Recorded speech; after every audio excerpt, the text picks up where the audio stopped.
Before we get started, I'd like to give another thank you to my newest patrons, Sean Westmacott, Ziam, and Alan Hutchings. I'd also like to thank another group of supporters in Rhode Island, who wish to remain nameless. They generously covered the cost of a new tablet and stylus, which should be arriving in the next few days, and will allow me to begin work on time-lapse paintings for this channel. They have asked that I design custom characters for their ongoing Dungeons & Dragons campaign, and can rest assured that they will be among my first projects. Just be patient with me, as I'm a bit rusty, and it's going to take some time to get back into the swing of things. Thank you all, and once again, you can reach me with any questions or concerns through a private message on Patreon, via Minds.com, or via Twitter at A Helping Hand for Me. Every dollar helps, every dollar is appreciated, and every pledge of $10 or more will earn you a permanent position in my video credits. Today, I'll be tackling a recent video from the notorious Cynthia G, along with YouTuber Reckless Trucker. He creates and uploads videos in between his time on the road, and as my father shares the same profession, I know how pressing it can be. So you have my respect for finding time to fight the good fight, man. Thanks, Hand. I'm happy to be here. You know, you were part of what inspired me to continue doing these videos, because I saw that through humor, good practice, and good video content, that somebody can actually become something in this community. And quite frankly, you're an impressive guy all around. Well, it's a pleasure to have you here, man, and especially in response to this particular racist. The more people we have calling her out on her nonsense, the better. Anyway, on with the video. This isn't anything new. This is becoming the norm. This is becoming a trend. Understand that the only reason why I'm even talking about this is because this article was sent to me and I was asked for my input on it. Bullshit. Sorry, Hand. I got a little excited. I'll let the clip play, okay? My bad.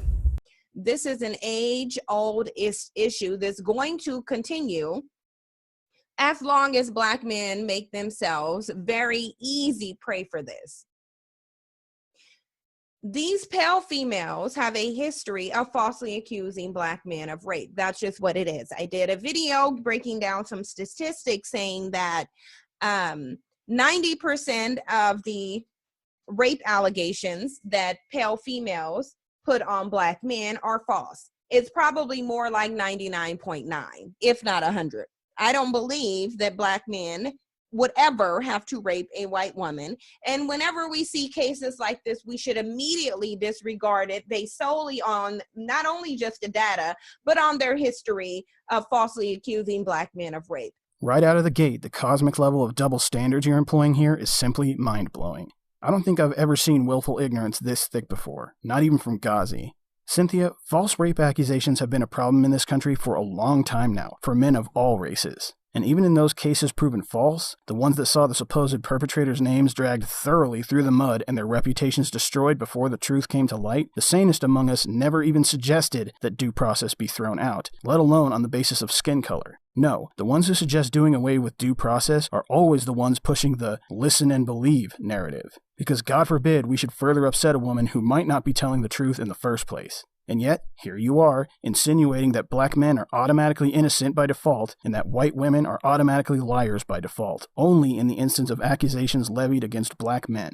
I swear, this woman is some sort of cartoonish hybrid of both extreme right and extreme left talking points, blended together in one of the strongest double-think cocktails I've ever seen. She embodies all of the worst traits of any racial supremacist, while still having the audacity to tout the didn't do nothing victim narrative. It's times like these when I have to wonder exactly how many people like Cynthia G and Ghazi Kodzo actually believe the crap that comes out of their mouths, because I can't imagine anyone who ties their own shoes actually being this blind. Granted, it doesn't make them any less monsters for being provocateurs rather than genuine racists. It's just a matter of what kind of monsters they actually are. The red-hot racist monsters who actually believe they're racist superior, or the ice-cold monsters who are simply stirring the pot to cash in on the views, not caring who will get hurt or killed in the inevitable race war that they seek to spark.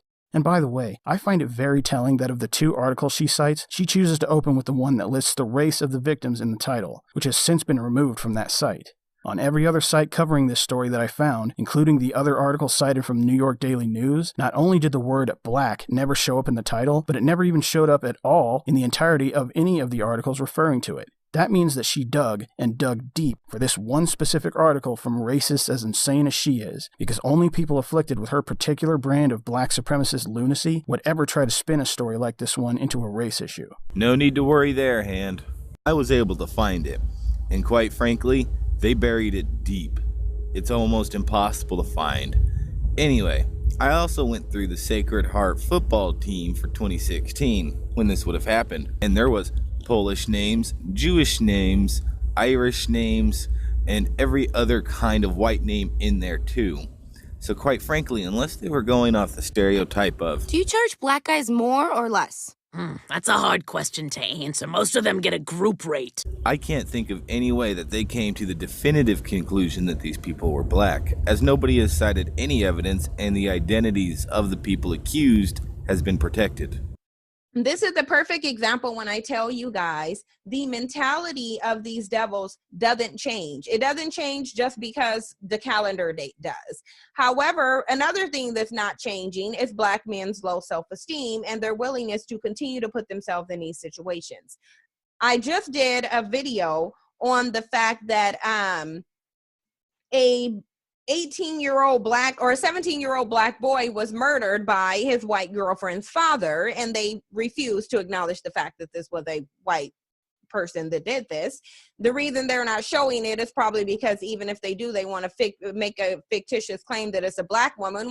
If it was a black woman, if it was a black person, you would have just originally showed that. We all know how the media works. It was white. Cynthia, every time you open your mouth, you confirm that the only stories you're ever going to believe are those that confirm your bias. And as soon as a black person is painted as a victim for being black, suddenly that same untrustworthy media becomes gospel. Let's be honest, Cynthia, you weren't there for either of the instances that you're talking about right now, neither for the rape allegations nor for the murder, and you did not receive any of your information from official sources. You're spinning this crap based on the same news sources you claim to distrust, and your opinion only swings one way or the other based on the color of the victim's skin. But anyway, black men continue to put themselves in these positions. This is an age-old situation that continues to occur simply because black men refuse to get it together. Now, here you have a pale female. Do not get confused by her last name. Hispanic is a language and a culture. It is not a race. Most Hispanics in America, in this country, are white. Oh my fucking God, Cynthia. Where to begin? Okay, first of all, what the hell does get it together mean? What exactly do you think white men are doing and black men are failing to do that would keep black men safe from this type of false allegation? Because whatever it is, it apparently isn't very effective, as white men are falsely accused of rape in this country all the time. You claim that it has something to do with their low self-esteem, as if any measure of self-esteem would shield them from such a thing. And even if it did, I don't think self-esteem has really been a problem for black men in this country in the past few decades. Not when rap culture has been consistently characterized by the amount of money, cars, bitches, and hoes that any given rapper has to his name, and diss tracks loaded with self-aggrandizing statements claiming to be the best at what they do. I ain't got no motherfucker. So I fucked your bitch, you fat motherfucker. West side, bad boy killers. You know who the realest is, niggas. We bring it to you. First off, fuck your bitch in the clique you claim. West side, when we ride, come equipped with game. You claim to be a player, but I fucked your wife. We bust on bad boys, niggas fuck for life. Plus, Puffy tryna see me weak, hearts I rip. Biggie Smalls and Junior Mafia, some mark ass bitches. Well, maybe I can give a little bit of light in on this subject, as I've done a video on her before about this very same thing. Cynthia G believes that any black guy that does not fit her stereotype of a black guy that hates white people and only wants to be around black people like themselves is what you would call a coon. She's done this before with Lil Wayne and TJ Sotomayor and even Bill Cosby. The fact of the matter is that this is the very person that wants to fill in as everybody's favorite stereotype, yet at the same time condemn people that are going to try to break out of that stereotype and become a better person in general. I did a video where she accused a black man who adopted 3 white brothers in order to stop from breaking their family apart a coon, simply because he did not see race as a major factor in the reason for adopting children. But I digress. Into your next point then. Second, don't be fooled by her last name. Forgiving the fact that this joke of a source couldn't be bothered to even get her last name right, in your eyes, anyone who isn't black is either white or at the very least guilty in shades of gray based on how far removed they are from your perception of blackness. No, Cynthia, most of the Hispanics in this country are not white. Most of the Hispanics in this country share a centuries-old blood connection between the white conquistadors of Spain and the non-white indigenous peoples south of the equator. Those indigenous peoples were genetically much closer to the Native Americans who suffered genocide when this country was colonized, and shared a similar fate at the hands of the Spanish. And yet, because they're not black, they're just another type of pale devil. Your every broad generalization of non-black people shows that history doesn't matter to you, that it's only ever been purely about skin color to you, and it's fucking disgusting.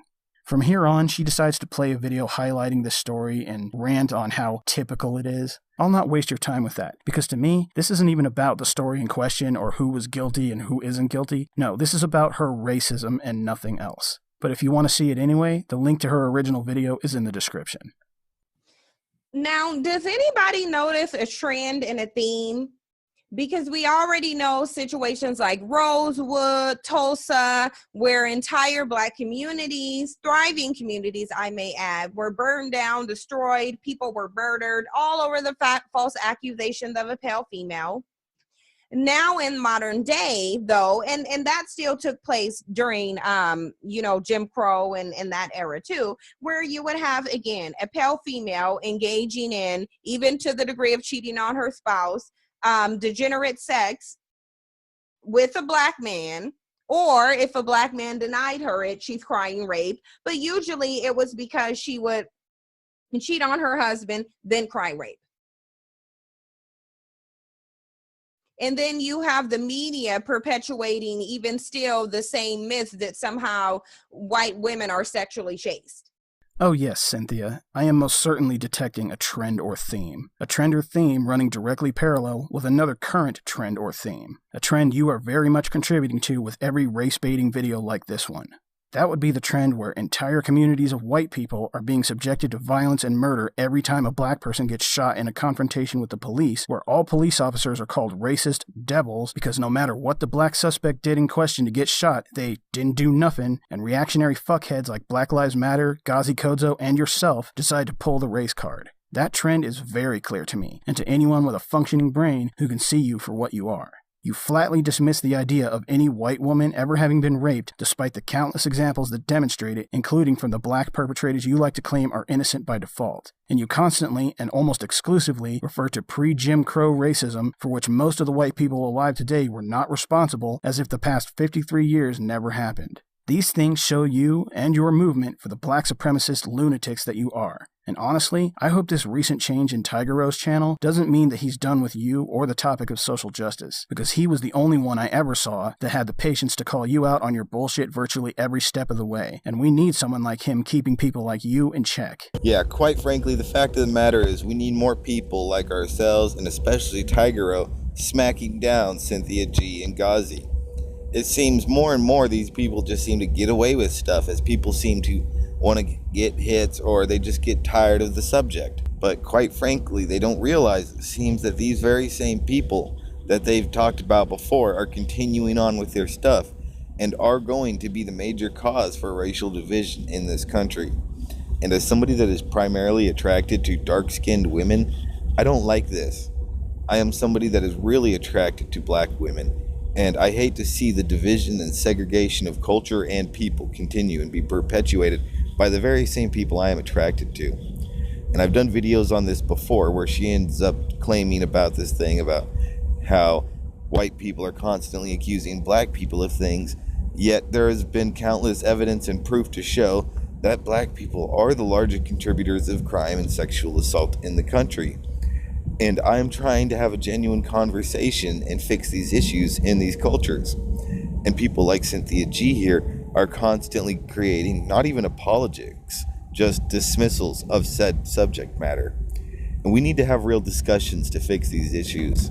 And I do hope that one day we will be able to get there. Anyway, that's it for this video, you guys. If you like what you saw here, check out Reckless Trucker's channel and subscribe. I expect great things from him in the future, and I plan to be of whatever help I can moving forward. Thanks for watching, guys. If you like what you saw here, have a look at my other videos and leave me your thoughts in the comments. If you support my message, then please like, favorite, and subscribe. If you'd like to help this channel improve, you can reach out to me on Twitter or on Facebook with any suggestions. And if you'd like to support me more directly, please consider following me on Patreon, links in the description. Thanks again, and I'll catch you all in my next video.